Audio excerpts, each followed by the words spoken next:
wanted to wear clothes that say I'm a gay little shithead who's a little too obsessed with movies?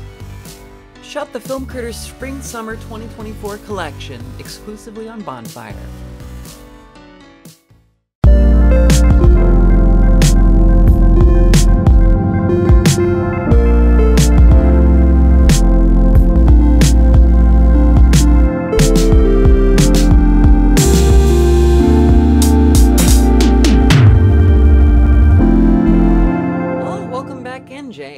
You look a little bit, here and there, tither and thither. You seem between worlds here.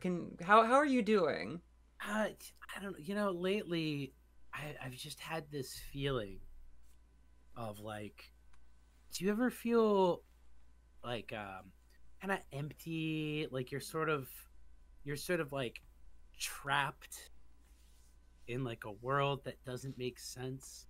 Like, do you ever feel like you're like a metaphor? I have some prescriptions for that feeling, actually, if you know. I'm very happy with my current prescription strength batch of ketamine, benzos, like a little bit of that Silk Road 2CB. I'm pretty satisfied with that. But for some reason there's just this hollowness in me, and it doesn't seem to matter how much TV I watch. Uh-huh. It just doesn't go away. Could you perhaps say that you saw the TV glow? Oh, I did see the TV. Well, I saw the TV glow. Oh, that actually felt great. Actually, that was pretty cool. I saw the TV glow. Oh, Wow, what a crazy coinky dink. You know what? Let's not talk about let's talk about our favorite media moment, our top 10. Top 10 Buffy the Vampire Slayer episodes. Watch Mojo. Top 10 moments in I Saw the TV Glow that made you go, this is for kids? Yeah, what did you think? What'd you think of seeing that their TV glow over there?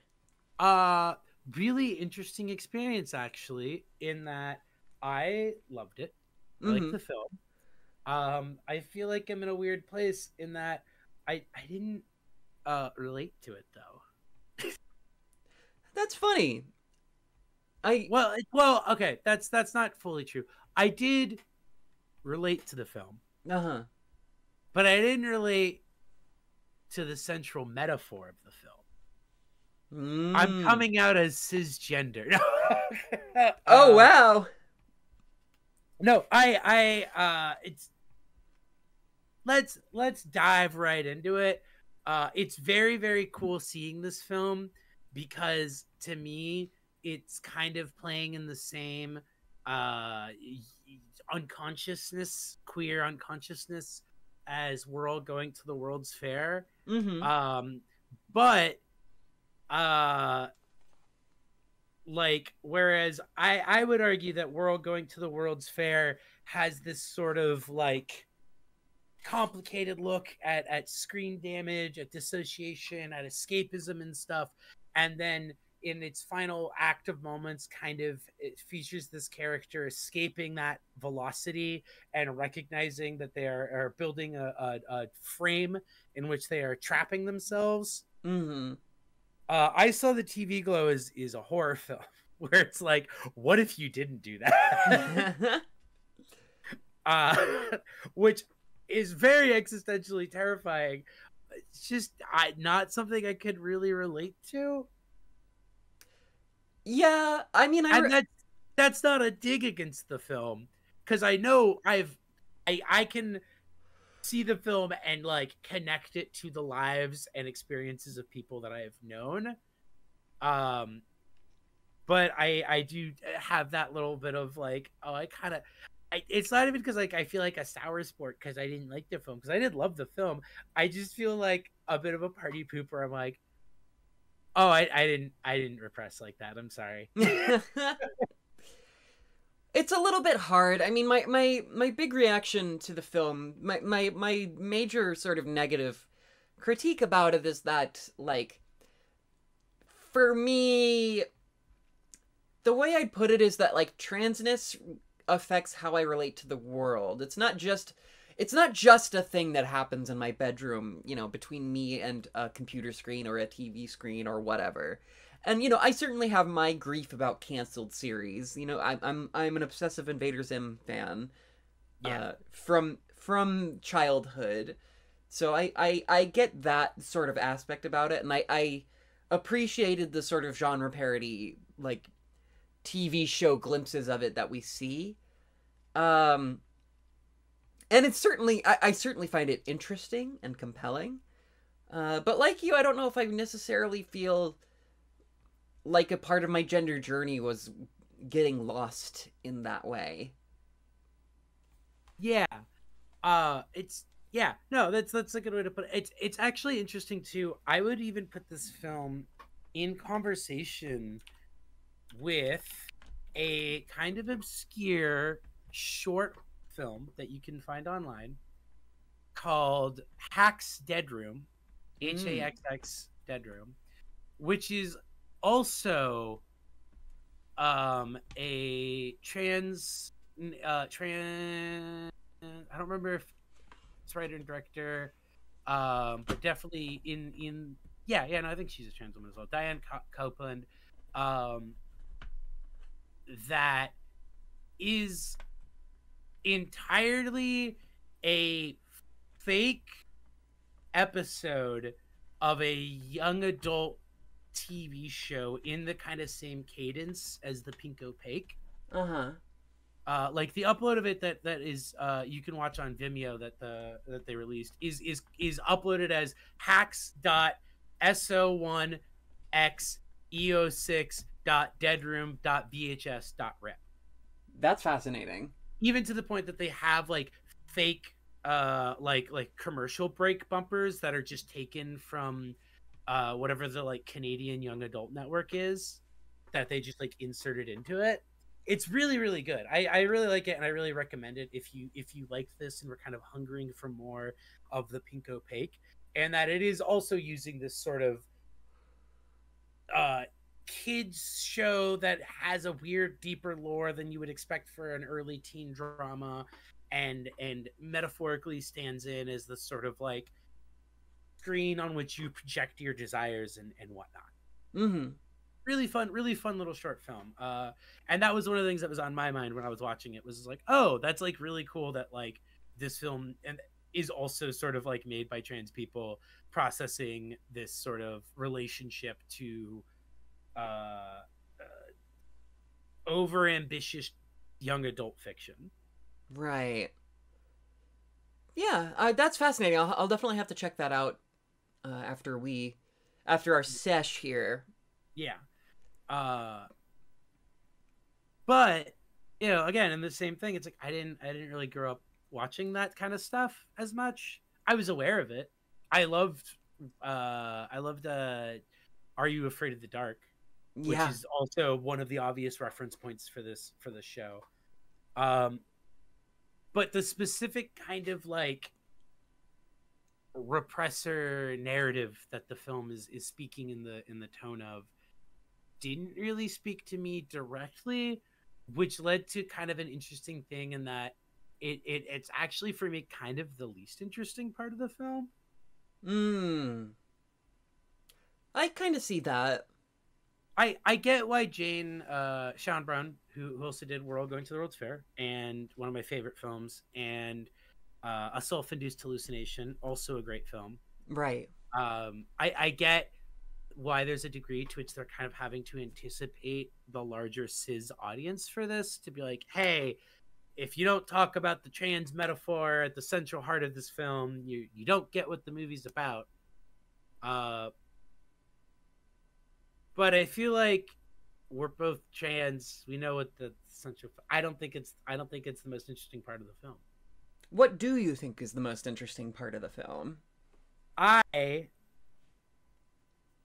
And this would be another work I would put it in conversation with, is the work of Kate Wirtz, think it's a really good exploration of media oversaturation and the way in which people get kind of stuck in these narratives of Mm-hmm. and like the way that that is an escapism into these narratives, but how that becomes like paralyzing rather than liberating, or the ways it can become paralyzing rather than liberating.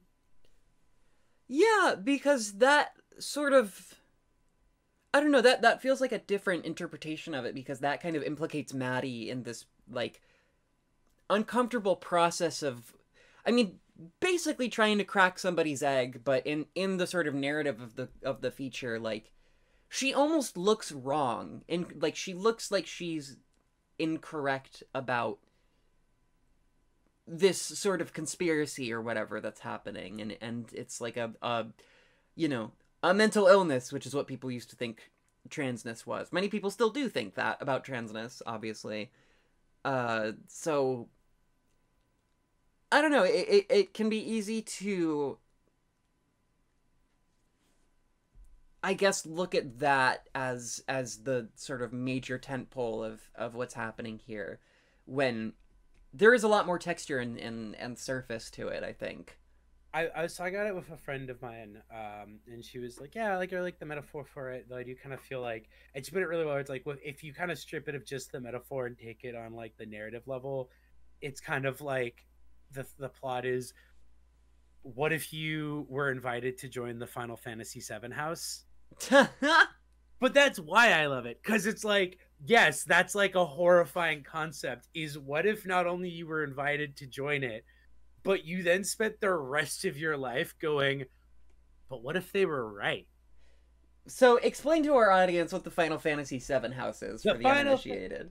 Final Fantasy VII house is legendary internet history of, I can't remember the people involved's name, but basically a Maddie like figure Mm-hmm. who is convinced that Final Fantasy VII is real and that she is a character from it, and that all these people she pulls into this essentially poly queer household are also like the real the our world embodiments of those people. A tulpa, as it's sometimes referred to, or as Yeah, it's other times referred to, a self-induced hallucination. yeah.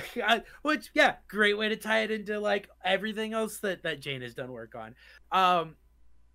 And so I like the idea of like taking that as like a narrative thing of this like very teenage delusion of like, I'm just like this character in this like fictional series I love. I am literally this character, and someday I'm gonna escape and become a cool vampire. And then being like, okay, but what if that was true? Like that would be actually like kind of like a fucked up crazy thing. Yeah, that, I mean, and I think that like the ways that the movie kind of portrays it as being true is like really graceful.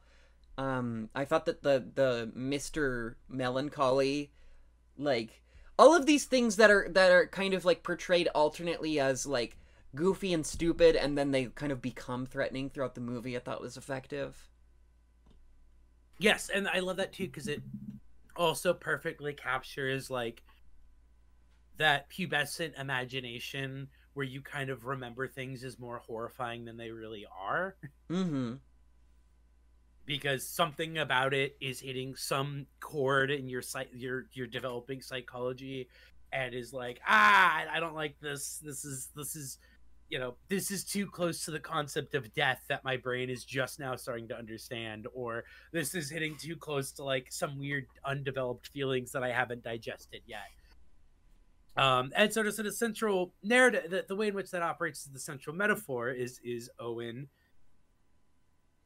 having this identification of this female character and distancing himself from that and being like, it's just a delusion.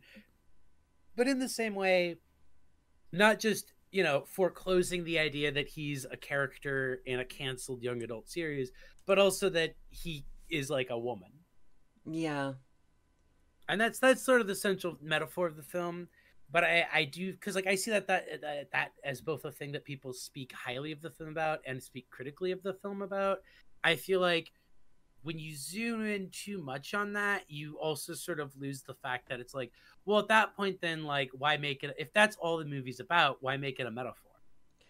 Yeah, that's very true. I think that like Jane is kind of implicating something about society here, and it's not just about transness.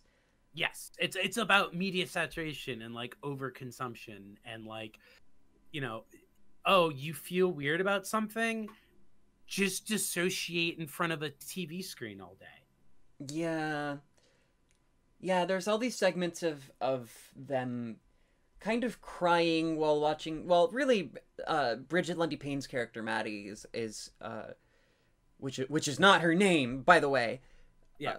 But anyway, like kind of crying and dissociating in front of the screen, and it's not really portrayed like what she's crying at is like very confusing, and it's portrayed confusingly because it's like not a cry-worthy scene, but you also have this like prior context that like Maddie's home life is really difficult. She makes explicit mention of physical abuse visited upon her by her dad, and you can hear like arguments happening in the house while Owen is sleeping over.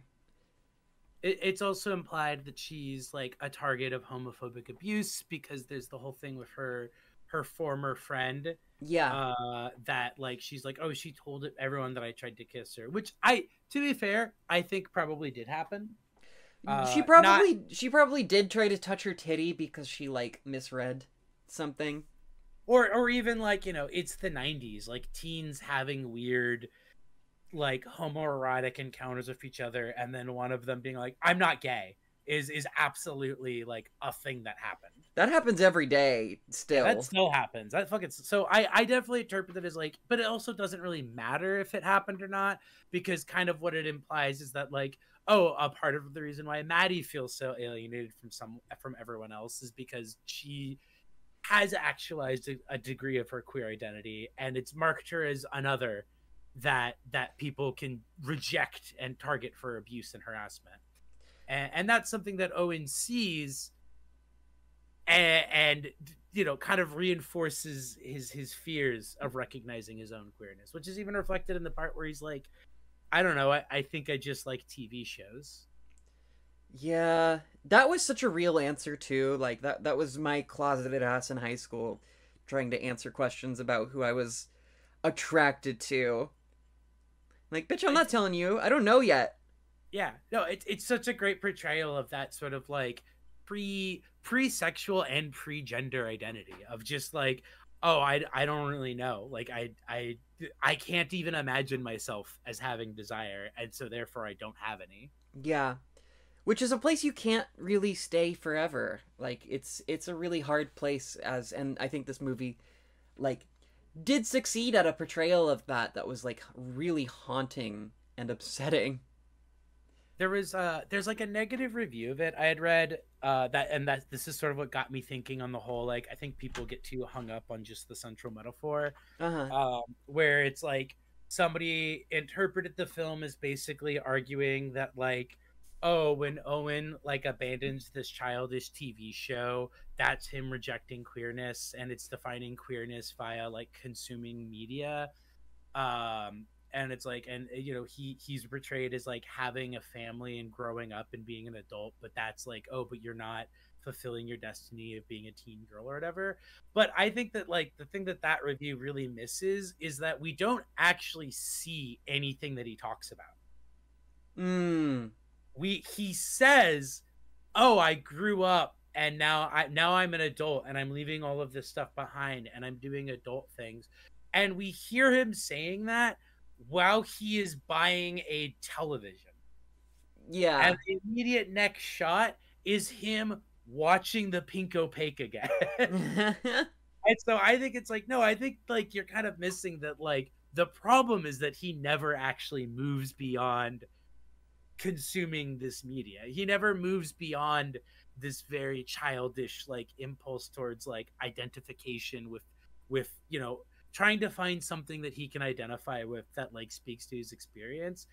And when it doesn't fulfill the need that he does, he just languishes in it and he just keeps doing it again and again and again anyway. Yeah, that's true. And I will say that like a complaint I have is that this movie is a lot of like telling and talking and monologuing. Uh just because there's not really fantastically easy ways to kind of portray what the movie is trying to portray, and there's really kind of a lot of ground to cover. Uh so I think the moments where it kind of uses that to its advantage is like kind of cool to an extent, where like yeah, we don't see any evidence of this family actually existing. We don't see them. All we see is Owen kind of going through this depressing life and having to interface with capitalism and work and shit like that. We basically never see, despite what Owen says, him interact with like anybody. That's He doesn't really interact with his coworkers, and he reacts horrifically to the like idea of sexuality yeah. around them. We don't see him make any friends. We don't see him with his family. We only ever see him basically staring at things, whether it's television, lights at his work, a fire, or Maddie. Like Maddie is the only person we see him kind of have a connection with. And even then, like he doesn't really. He kind of just watches Maddie as this idea of like, is this what I should be doing? Right. Yeah. And eventually he decides to, bottle it up, closet case, back in the closet. Uh and I don't know, it's hard because that sort of the way that it progresses through, like talking through all of these things. It's like I wanna ding it, but it's also like I can't think of a better way to do it personally, if that makes sense. I think that makes sense. Well, it helps to me that I also read the film as because it's playing with this idea of these things, what if they're real? It's also speaking in the idiom of a young adult television show, and I Right. think kind of in that way shows how limiting that is as like a narrative. Yeah, that's true. Because like I was a little bit prompted for that because Jane has this thing where they talk in an interview about like, oh yeah, there's like the scene where is it Phoebe Bridges is playing at double lunch. Yeah, well, she's present. She's there. She's playing guitar with the band. Oh, okay, yeah, yeah. So they're playing, and it's during a scene, and they talked about how like yeah, like that's kind of a bit about how like in young adult stuff, there's always these scenes where you're just like, why is this alt rock band playing at like a DIY venue in like the middle of suburbia? Uh, Right. and so like that, there's a lot of things throughout the film, even before the kind of reveal, as it were, that points to this unreality that Owen's living in. When he meets Maddie, the school's big logo is VHS, and they're named Void High School, which is such a like Invader Zim ass fucking name. It really, yeah. I it was a little hard to suspend my disbelief there. Uh Also a cinema thin count, 2 years later, somehow it is still 1998 all over the walls. That's kind of curious to me, how the same year happened for 2 years in a row. Although, again, you could say that's maybe on purpose because he's in a state of stasis or whatever. Well, isn't it? Doesn't the film open in 1996? It was something like that where it was like the film opens in 1996 and then it says 2 years later and then on the wall it still says 1996. Uh, Oh, okay, just like a weird. w- Eh, Weird continuity, but I don't actually care. But it is a thing to notice because like I don't know, maybe it was on purpose. Maybe it just is 1998 all the time and flat screen TVs come out in the same year and Owen truly is just stuck in time. it's interesting, and it's like like I said, it's the first level narrative of it is a young adult fiction taking that teen idea that something is darker and more fucked up than it seems. Uh-huh. It's like further to its like next stage. And then there's the trans metaphor, and then there's going even beyond that, the way in which those two interact, which is like if you define so much of your worldview through kind of mindless media consumption that you never actually have a conversation with that media, you just consume it, you end up foreclosing the idea of there even being a conversation. You're just subject to the television show. Right. What did you think of the stunt casting throughout? I like that Fred Durst is the dad, and I keep seeing people be like, Fred Durst was the dad, because you basically don't see his face. Like you see it kind of abstracted a lot. Yeah, he's kind of there in like glimpses, and there's this just one haunting shot of him just sitting on the couch glowering at his son, his child. So fucking good. Such Yeah. a good shot. Yeah. I I I think that there's like I don't know, there's definitely some like pacing issues with that. I was more interested in the soundtrack, the stunt soundtrack. Yeah, so the movie, like, it's paced almost like a musical. Yeah, that's kind of a good way to put it. Yeah, I mean, I know that like Garden State was another thing that was apparently a big influence on this, Mm-hmm.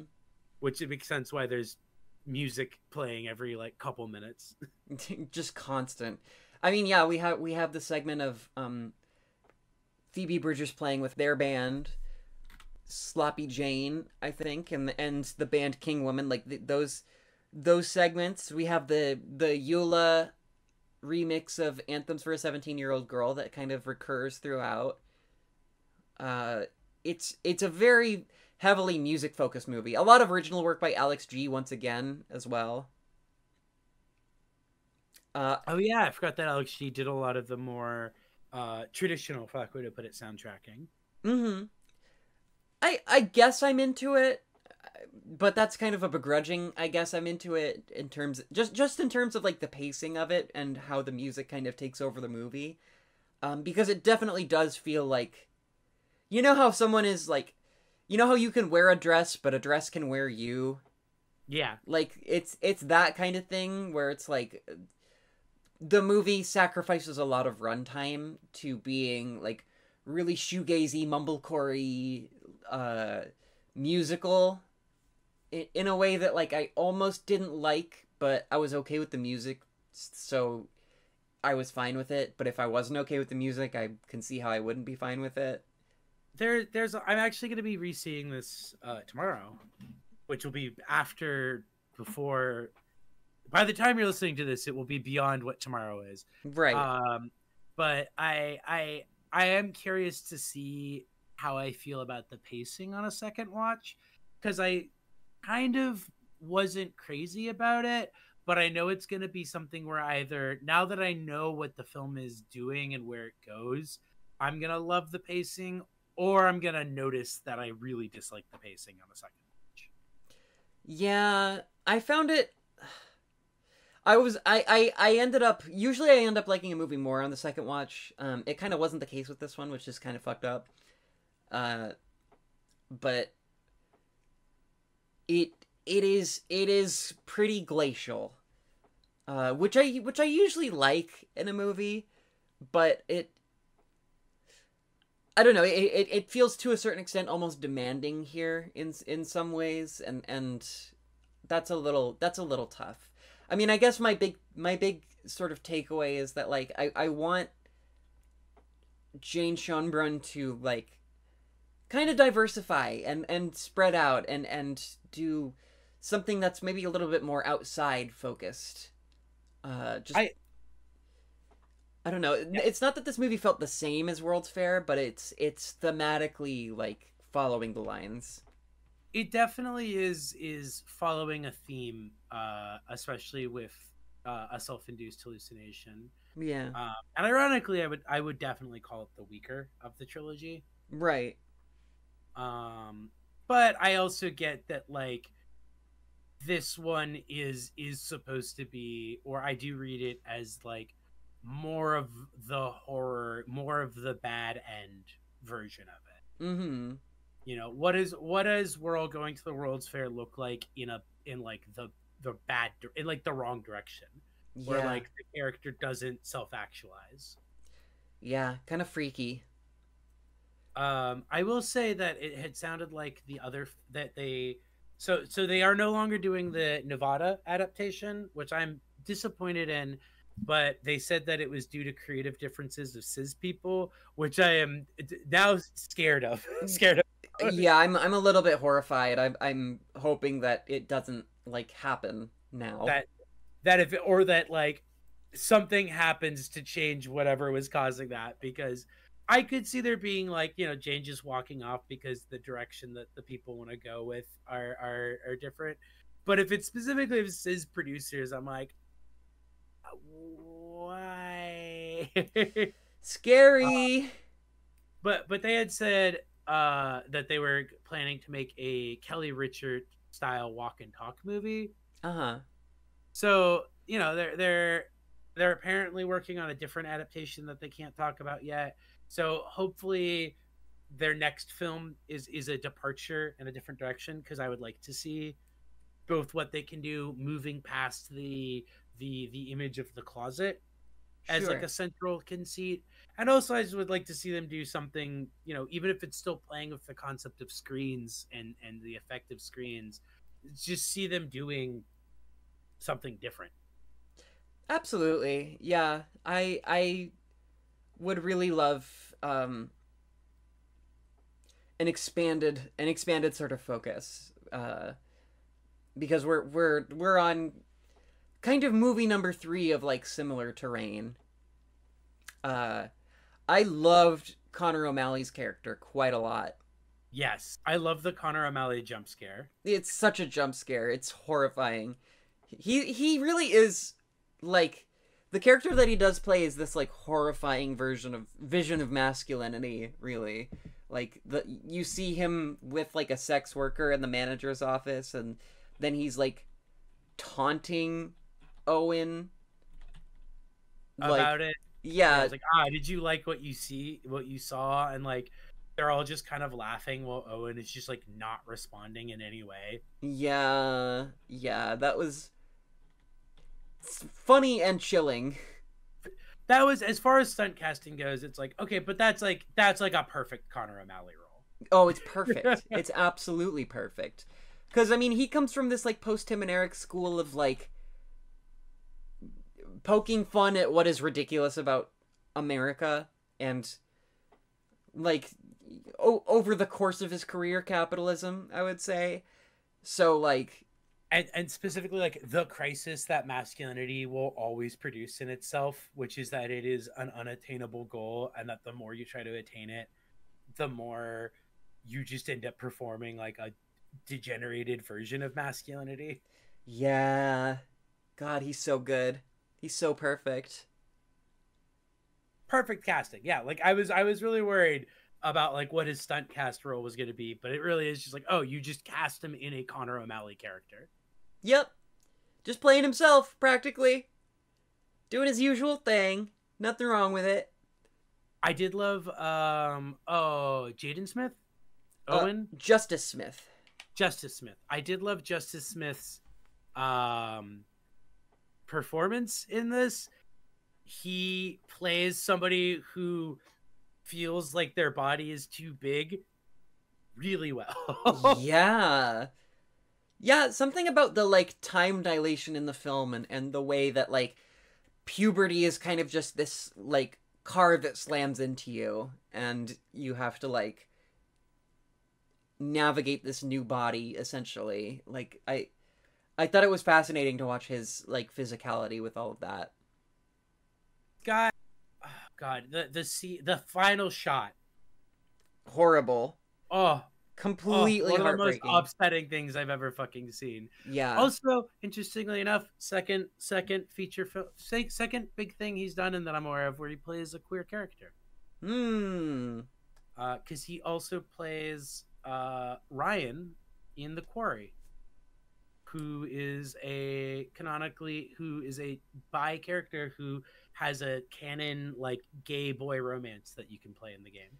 That's so awesome. Yeah, I saw so my screening the first time I watched it was accompanied with a Q&A by Jane Schoenbrunn, which I wasn't expecting, by the way. I'm still so jealous of, by the way. Yeah. I literally, someone reached out to me and was like, friend of the show, Sarah, hi Sarah, reached out and was like, hey, do you want my tickets for tonight for the movie? And I can't go. And I was like, oh yeah, sure, why not? And then they came out on stage and they were like, so we're gonna have a Q&A now and Jane Schoenbrunn is here. And I was like, what? So, but like, they talked about how like both of these main actors had this like font of queerness that they were pulling from, and like they had such a like personal relationship to the characters that they were playing. And I felt that. I certainly felt that they were like contributing so much. Like Maddie is just the perfect like proto transmasc lesbian wolf girl portrayal, and like Justice's portrayal is so like me as a teen. Like, oh god, it's just so good.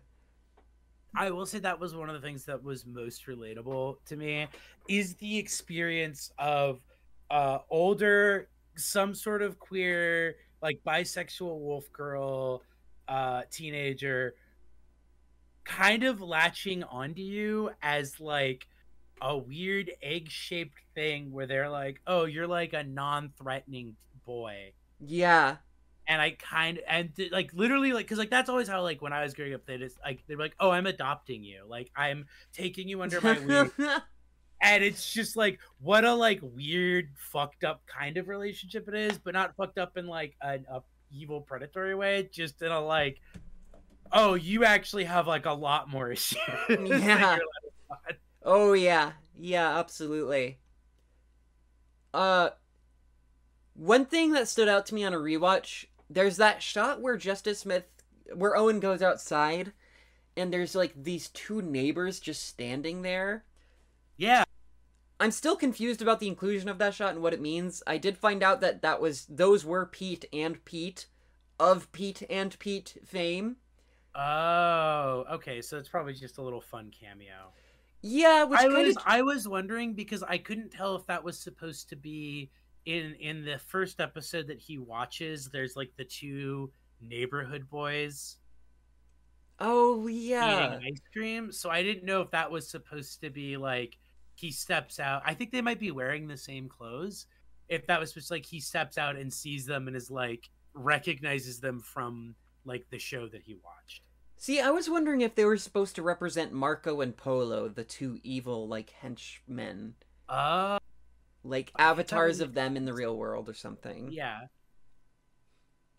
I don't know. Weird, just a lot of like weird moving parts in this movie, and things don't necessarily feel disconnected from each other because there's like a lot of style and a lot of like flowiness, but yeah, just like weird stuff like that throughout. I did think that like there's a lot of aspects of the central metaphor here. The way that it portrayed the process of like being in a state of living death, I did think was good. And also Maddie breaking through to the other side by basically functionally committing assisted suicide.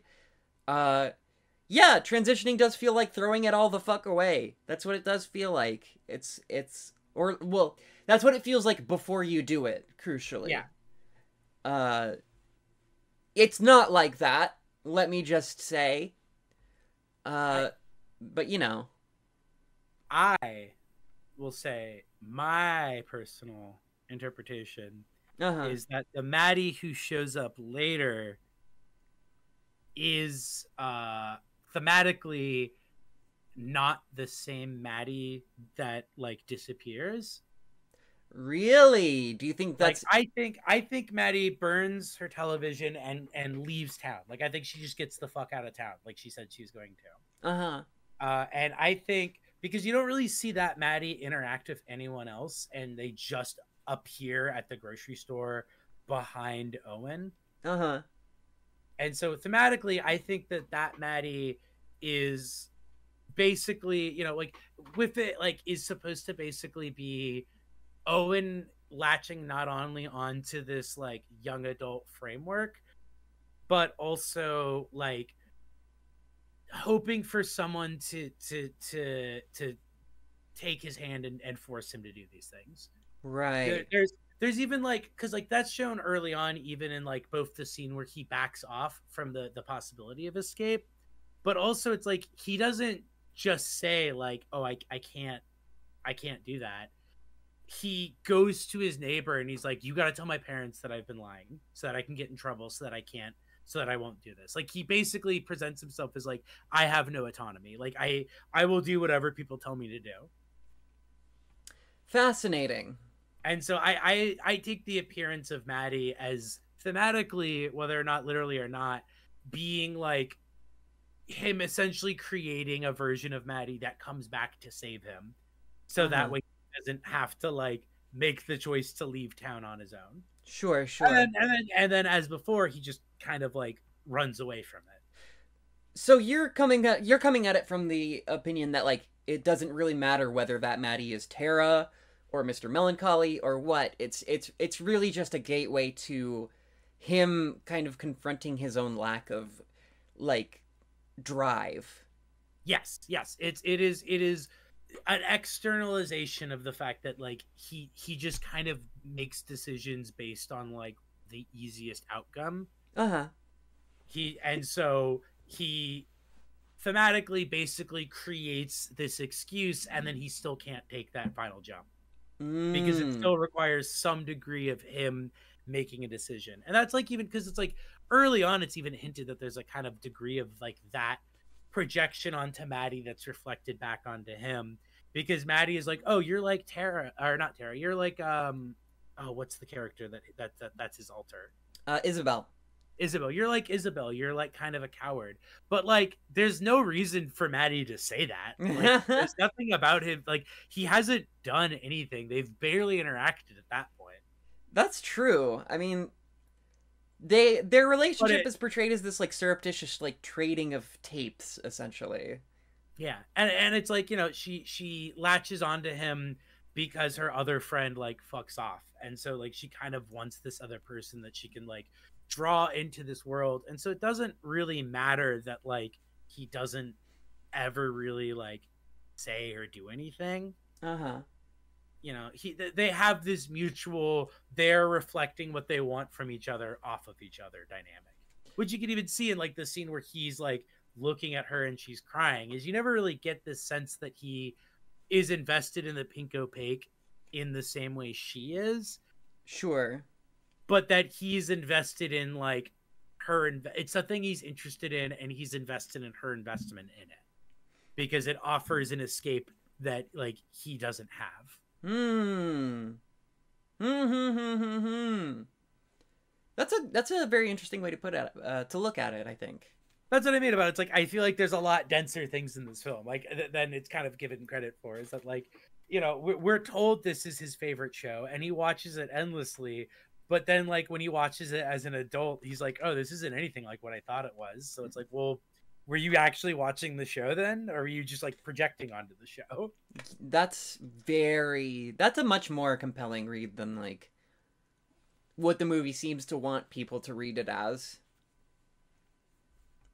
And I don't think that's like an accident, because like a lot of these similar themes are in We're All Going to the World's Fair, where it's like Yeah. it where, you know, similarly it doesn't matter if Casey is actually just playing a character the entire time, or whether Casey has like deluded themselves into thinking that it's real and is acting under that. Mm-hmm. Like ultimately it doesn't really matter, because thematically the reason why Casey is doing that is to escape from themselves. Mm. Hmm. That's why I say I see these as sister movies. With World's Fair, you know, in the end Casey sees this frame shutting down and foreclosing them and trapping them in a different situation, and just completely rejects it and disappears. You Yeah. know, falls through on her own threat of someday I'm gonna disappear and you're never gonna know what happened to me. And then this film, where Owen feels that frame tightening around and just makes himself smaller to fit into it better. True, true, true, true. Yeah, let that be a lesson. Never shrink yourself down for other people. Dear listener. Also, don't look up what the teen girl that who adopted you in high school and had a really weird dynamic.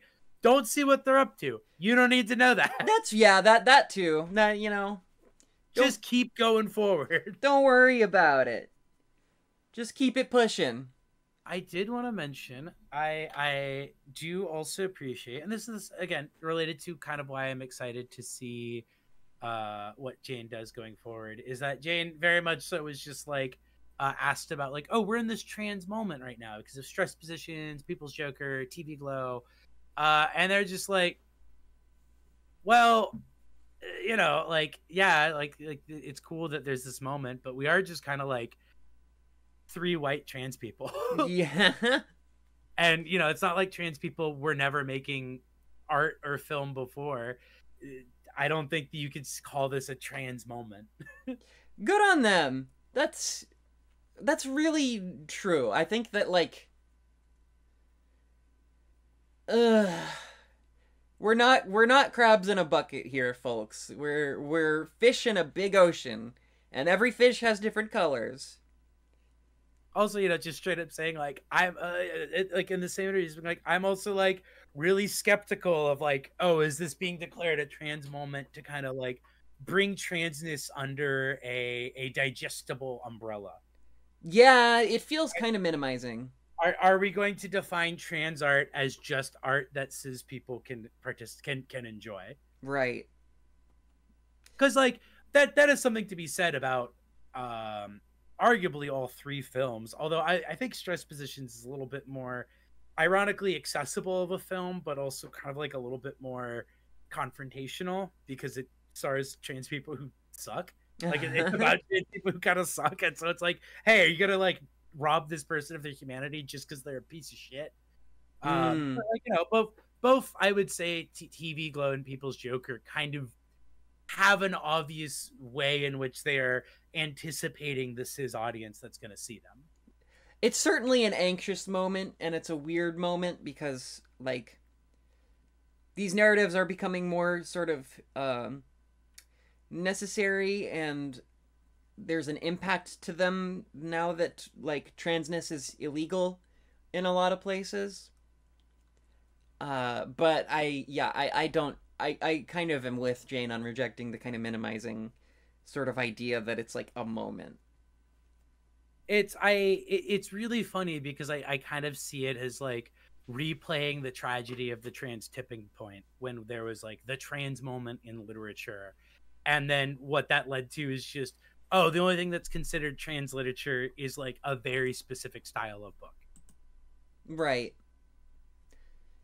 Yeah, that's tough. Not even as a dig against the people who wrote the books, because they're good books. Right. But like, yeah, like that we absolutely saw how that happened and how that leads to like a very within the broader name, like mainstream and within the broader discussions of this. Oh, there's kind of only like 2 or 3 legible trans stories that are allowed to be told now. Mm-hmm. Yeah. Yeah. There should be more. Let every trans person pick up a camera and make a fucking movie. And hey, if there's one thing that both Jane and Vera Drew's art shows you, and Theta Hamill's, yeah, you can do that. You can do it. It helps if you know some famous people, but you can do it. It helps if you're friends with Emma Stone. Yeah.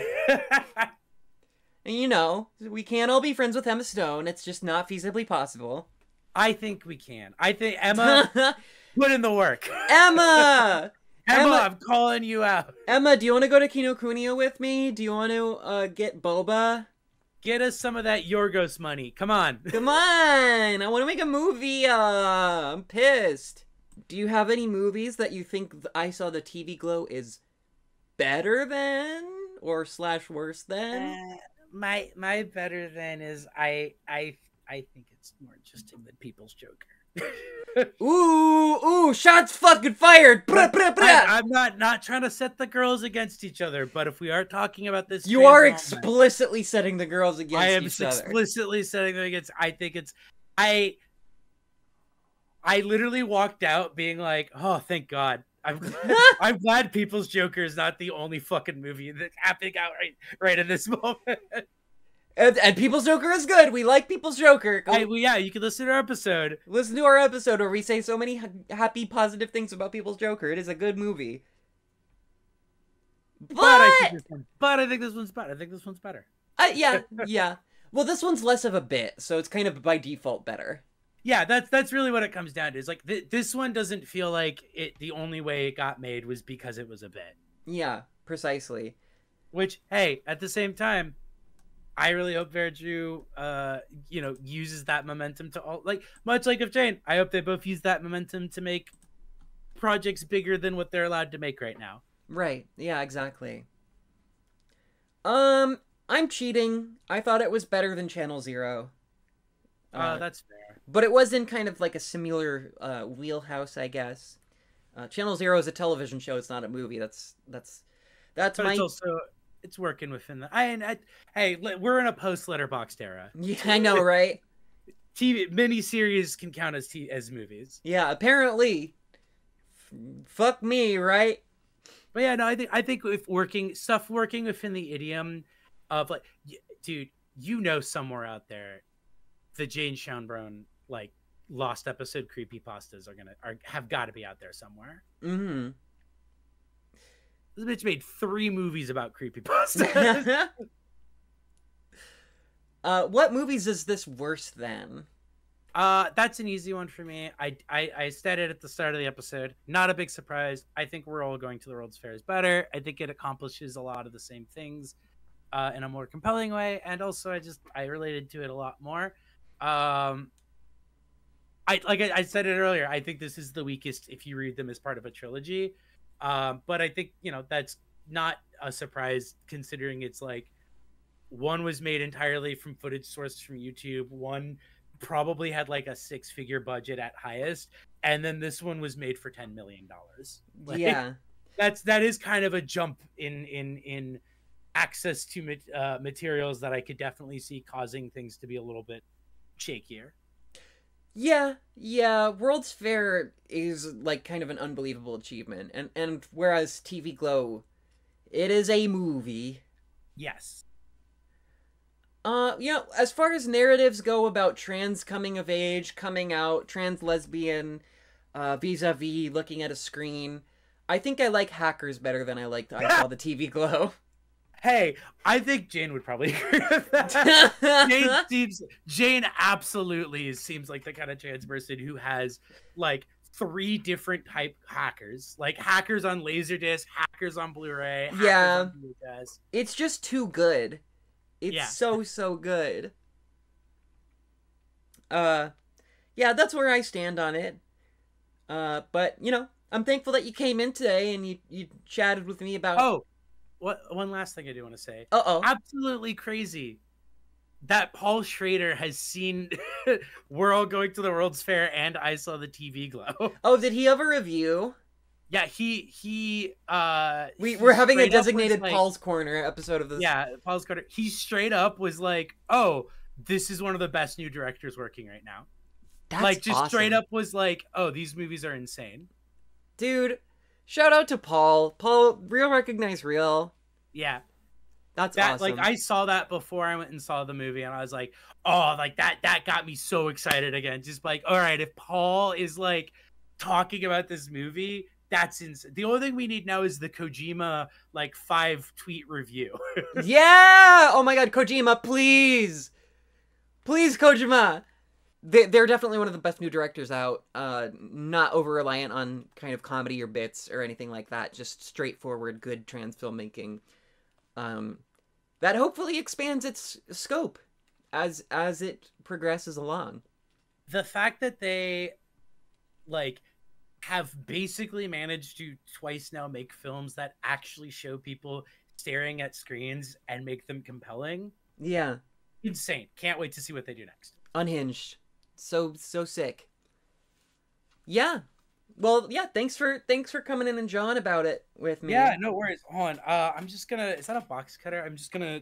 Oh, I just want to see. I just want to see. Someone told me something. no, no, no, no, no. I just Put it want to down. see. I just want to see Oh, what's. no!